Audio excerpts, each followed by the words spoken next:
Hey folks, welcome to the Jason Wright Show, Mindset Monday. This is how we're going to kick off the week. I'm going to try to do this for at least 8 weeks in a row, 8 weeks of Mindset Monday. And today I'm looking to no other to kick us off on how we should create a theme, create a mindset for the week than Jesse Itzler. If you don't know who Jesse Itzler is, look him up, Google him. It'll come up very quickly. He is wildly successful. And more than anything, I think what makes Jesse Itzler so successful is his mindset. One of the things that he did that I thought was really cool that he kind of got put on the map for, other than just being wildly successful with like the founding and then later exit to Berkshire Hathaway of Marquis Jets. One of the things that he did was he invited David Goggins to live with him for, I think, a month or something like that, and then wrote a book about it. And that's where he kind of became known as this dude that's willing to do these crazy things for self-improvement and to push himself. He's run like 100-mile marathons, has that kind of David Goggins grit where he overcomes pain, he overcomes the obstacles, and he just keeps pushing ahead. So if anyone has an incredibly crazy, strong mindset, it's Jesse Itzler. So before we get started and before I take you to Jesse and this video that I'm going to share with you, all credit to Jesse Itzler. This is his video. I'm repurposing it. I'm sharing it with you, the Jason Wright Show audience. So hopefully that keeps me from getting sued or anything. And I don't want to take credit for anything other than what is mine. And that is not mine. It is his. It's all his. It will be in the show notes. I will actually, whenever I put this on YouTube, I'll link to his entire video on that. So enough about that. Before we get started, if you would please click like or subscribe. If you're watching this on the YouTube channel, I would so greatly appreciate it. This segment, what I'm doing right now and doing the 8 weeks of Mindset Monday is to try to grow this channel. I want to make this a repository for people to come to find some positivity to kickstart their week. Then we'll also have our long form interviews that I'm always doing with exceptional leaders and exceptional entrepreneurs and health and wellness experts. That will still be in here. I'm probably going to start airing those on Wednesdays. In the past, for the last 7 years, I have put most of my interviews launched on Tuesday, but now I think I'm going to do Mindset Monday. Then I'm going to have my long form interview on Wednesday, and then Friday it's going to be like a free for all. I used to do this a long time ago where I would do a what did I call it? Greatest Friday Ever, which was just kind of like me just ripping and going on about whatever I thought was cool that week, sharing videos. I will very rarely touch on anything political on this channel, so don't worry about that. That's not what this is for. It's for humor, self-improvement, and trying to take all those things that I really love and get excited about, which is just that self-improvement, learning, mindset, health, wellness, biohacking, all of that, slowing the aging process, health span, and bring it to you, the Jason Wright Show audience, in a little bit of a different format and also an anticipated, an expected format so you know what you're getting. So Mindset Monday, the long form interviews, and then the Friday free for all. That's going to be the setup for at least 8 weeks. I'm going to try to stick with it. Hold me accountable. Come back here, leave comments. Again, please click like or subscribe. If you're listening to this on Spotify or Apple or wherever you listen to podcasts, please rate it. Give us a 5-star rating and help the show grow. Share it. And without any further ado, let's take it to Jesse Itzler. 5 mindset hacks that I'm about to share with you right now. I've learned these from running 100-mile races to scaling a company to over $5 billion in sales that ultimately I sold to Warren Buffett's NetJets. They changed everything. How I lead, how I parent, how I show up, and you can implement these 5 strategies immediately. The 5th one I'm gonna share is the most important lesson I've learned in the past decade, so wait for it. All right, the first mindset lesson I learned the hard way, is to expect the pain. When I had Marquis Jet, private jet company that my partner and I started, sales reps used to come back from meetings and I would be like, well, how'd it go? And they're like, oh, it's tough. I'm like, what happened? Like, they beat me up on competition. They beat me up on price. And I'm like, what'd you expect? You're a sales rep. Your job is to sell. They're a customer. Their job is to push back. What did you expect? Nobody is gonna cruise through life like this. There's always gonna be major challenges. Like, you are gonna experience pain. You are gonna experience discomfort. You are gonna experience challenges. And I think it's really important that you expect the pain. When you're running a long race, I'm an endurance runner. I'm running a 100-mile race. The reason why a lot of people quit long races is because when they get to mile 30, 35, 40, 45. It gets really hard. And I'm like, what did you expect? It's a 100-mile race. It's gonna hurt. When that pain comes, it's like, hey, pain, that's all you have? What took you so long to get here? So when you have challenges, when you have things, hurdles that come your way, expect it. It's coming. Embrace it.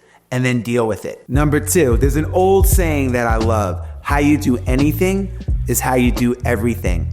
It's the small decisions that we make every day that have the biggest impact on our life. They create an environment in our head of what it is we're becoming. So I'll give you an example. The other day I was playing with my son. I was hosing him down with a hose. My wife called me for dinner, so I dropped the hose. I run in and I'm like, I'll get that hose tomorrow. It's just a hose. That's not just a hose. That's an example of what I'm becoming. Lazy, I'll do it tomorrow.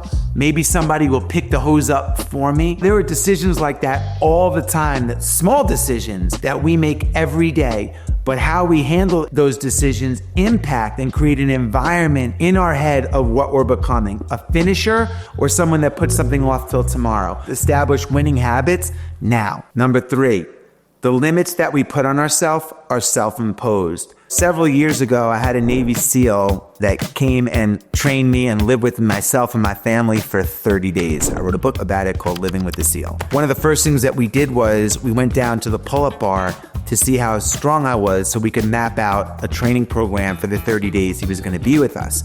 So I got to the pull-up bar and I did like 6 or 7 pull-ups. It's probably a lie. Probably did like 4 or 5. I dropped down. He said, all right, wait 30 seconds, do it again. So I waited 30 seconds, got up on the pull-up bar. I did like 2 or 3 pull-ups. I dropped down. He said, all right, wait 30 seconds, do it again. I got like 1, barely got like my last chin up. I dropped down. I said, okay, cool, what's next? He said, what's next is we're not leaving here until you do 100 more. And I was like, 100 more? That's impossible. And he immediately said to me, Jesse, I already know what your biggest problem is, what our biggest problem is. The limits that you put on yourself are self-imposed. And I'm gonna prove it to you right now. Get back on the pull-up bar and give me a pull-up. So I got back on the pull-up bar, I did 1, I dropped down, he goes, all right, walk around the gym, come back and do it again. So I walked around the gym, came back, did a pull-up, walked back. I repeated that for like 2 hours until I got 100 pull-ups.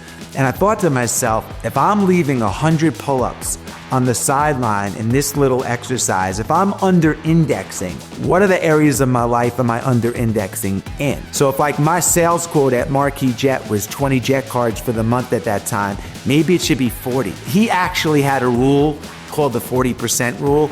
And his rule was, and he's genius for this, that when your brain says you're done, you're only at 40%. And that's something that I thought about in every aspect of my life. Set your bar higher. When you see people that can do incredible things, there's no reason that you can't do them too. Number 4, aim high. This is so important. My wife was on a show called The Rebel Billionaire with Richard Branson. It was like his version of The Apprentice, where all these entrepreneurs got together to do these like world record-setting stunts. And if you didn't accomplish them, you got eliminated from the show. One of the first challenges that they had, they went up on a hot air balloon and you had to jump from one plank of a hot air balloon and catch a ladder. So you would jump across and try to grab the ladder, but if you missed the ladder, you would plummet hundreds of feet on a bungee cord kind of thing. It was crazy. It was the craziest thing ever. Athletic people, they would jump across and they would just miss and then they would fall hundreds and hundreds of feet. And when it was my wife's turn, she went and she caught the bar and everybody was freaking out. And they're like, how did you do it? I noticed that everybody else, when they were jumping, were looking at the handlebar across that they wanted to grab. I looked 5 feet higher. She jumped, she went higher, and then she grabbed the bar a little bit lower and was able to accomplish it. It's true of everything. You want to set your bar high, and if you fall a little short, you're probably still going to achieve more than you would have if you didn't aim high. Whatever your goals are, double them. You have a business plan, double it. You want to run a mile, aim to run 2.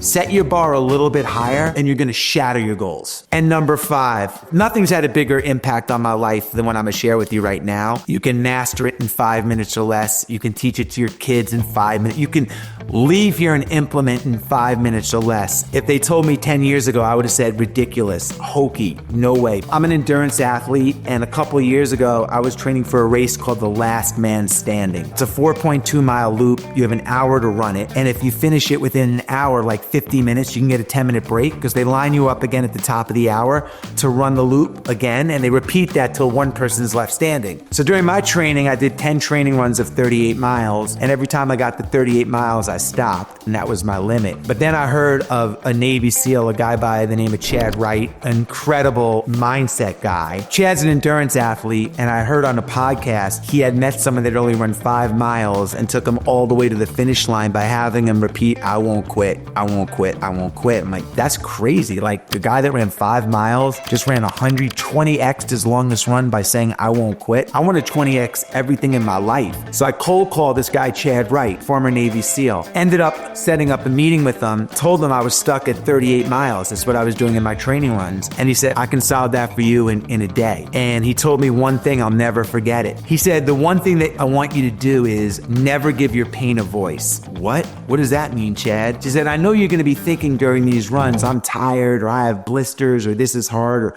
maybe you're an entrepreneur, you're going to be like, I don't have enough experience, competition's too tough, I'm not good at sales. Like, we're going to have these thoughts, but never speak those words. Because once you speak those words, you give them power. He said, if I ask you how you feel today during your run, I want you to just say one thing. I feel outstanding. So throughout that training run, where we were trying to be 38 miles, he'd be like, how do you feel? I'd be like, I feel outstanding, Chad. I feel outstanding. 30 days later, I did a 100-mile run called the Hennepin 100-miler. I got to mile 75. Chad was running it with me, and I was having a really difficult time. 6 toenails floating around in my shoe, hypothermia. It was over. I start walking, and Chad starts walking next to me. He says, Jesse, I'm going to tell you something about me, man, that nobody knows.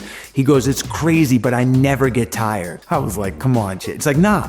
He's like, I want you to say it. But I was so broken at that moment, I couldn't. But I did say it over and over, and we started running again. And from mile 80 to 85 to 90, I'm like, Chad, I feel outstanding. I don't get tired. I feel outstanding. I'm outstanding. All the way to the finish line of a 100-mile race. So the words that you speak matter. And when you speak words, you give them power. So be very, very careful of the words that you speak. Chad said it best. He said, your mouth is your rudder, and the words that you speak guide you. That's been a hack that I've been using since I met Chad, and it really works. Don't give your pain a voice.